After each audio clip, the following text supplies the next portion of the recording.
thinking of an idea to help you guys visualize. We got 2 hertz coming out real nice. Damn, look at that. We got 3 hertz.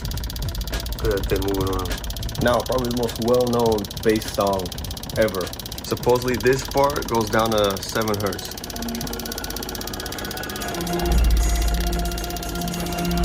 Yup, sure does.